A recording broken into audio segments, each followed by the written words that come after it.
എറണാകുളം ജില്ലയിൽ കോൺഗ്രസിന് തലവേദനയായി ഗ്രൂപ്പ് തർക്കം. ജില്ലയിൽ എ ഗ്രൂപ്പും വി.ഡി. സതീശൻ ഗ്രൂപ്പും തമ്മിൽ ഭിന്നത രൂക്ഷം. വിവരങ്ങളുമായി നമുക്കൊപ്പം റാഫി കരീം ചേരുന്നു. റാഫി, പറയൂ വിശദാംശങ്ങൾ. Good morning.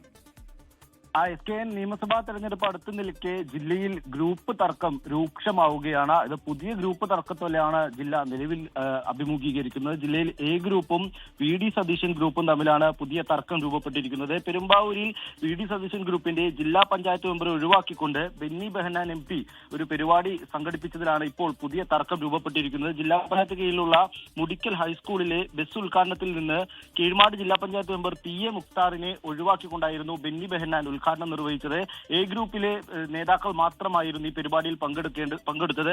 അധ്യക്ഷൻ എന്ന നിലയിൽ പങ്കെടുക്കേണ്ട ജില്ലാ പഞ്ചായത്ത് മെമ്പറെ ഈ പരിപാടിയിലേക്ക് ക്ഷണിച്ചില്ല എന്നുള്ളതാണ് ഇപ്പോൾ ഉയർന്ന പ്രധാന ആക്ഷേപം. ഇതുമായി ബന്ധപ്പെട്ടുകൊണ്ട് കോൺഗ്രസിന്റെ block committee general secretary Jabbar Jalal തന്നെ ഫേസ്ബുക്ക് പോസ്റ്റുമായി രംഗത്തെത്തുകയും ചെയ്തു. ശക്തമായ എതിർപ്പ് ഇതുമായി ബന്ധപ്പെട്ട് വി.ഡി. സതീശൻ ഗ്രൂപ്പ് നേതൃത്വത്തെ അറിയിച്ചിട്ടുണ്ട്. നേരത്തെ ജില്ലാ പഞ്ചായത്ത് സീറ്റ് സംബന്ധിച്ചും എ ഗ്രൂപ്പിന് വലിയ ആക്ഷേപമുണ്ടായിരുന്നു. എ ഗ്രൂപ്പ് KPCCക്ക് അടക്കം പരാതി നൽകുകയും പേയ്മെന്റ് സീറ്റാണ് എന്ന തരത്തിലുള്ള ആക്ഷേപം ഉന്നയിക്കുകയും ചെയ്തിരുന്നു. ഇതിന് പിന്നാലെ തെരഞ്ഞെടുപ്പിൽ മുക്താർ വലിയ വിജയം നേടുകയും ചെയ്തു. ഇതിനിടയിൽ ഈ വലിയ വോട്ട് ചോർച്ച, എ ഗ്രൂപ്പ് വലിയ തോതിൽ വോട്ട് മറിച്ചു എന്നുള്ള ആക്ഷേപങ്ങൾ ഉണ്ടാവുകയും ഇതുമായി ബന്ധപ്പെട്ട പരാതി DCC അറിയിക്കുകയും ചെയ്തു. ഈ നിലയിൽ വലിയ തർക്കമാണ് പെരുമ്പാവൂരിൽ എ ഗ്രൂപ്പും വി.ഡി. സതീശൻ ഗ്രൂപ്പും തമ്മിൽ നിലനിൽക്കുന്നത്. പെരുമ്പാവൂർ സീറ്റിൽ എൽദോസ് കുന്നപ്പള്ളി MLA ആണ് നിലവിലുള്ളത്. അദ്ദേഹത്തെ മാറ്റുമെന്ന തരത്തിൽ നേരത്തെ തന്നെ പല രീതിയിലുള്ള പ്രഖ്യാപനങ്ങൾ ഉണ്ടായിരുന്നു. എന്നാൽ ഇതുമായി ബന്ധപ്പെട്ട് ശക്തമായ എതിർപ്പ് എ ഗ്രൂപ്പ് തന്നെ ഉന്നയിക്കുന്നുണ്ട്. ഇതിനിടയിലാണ് ഇത്തരത്തിലുള്ള തർക്കങ്ങൾ ഇരു ഗ്രൂപ്പുകളും തമ്മിൽ ജില്ലയിൽ നിലനിൽക്കുന്നത്.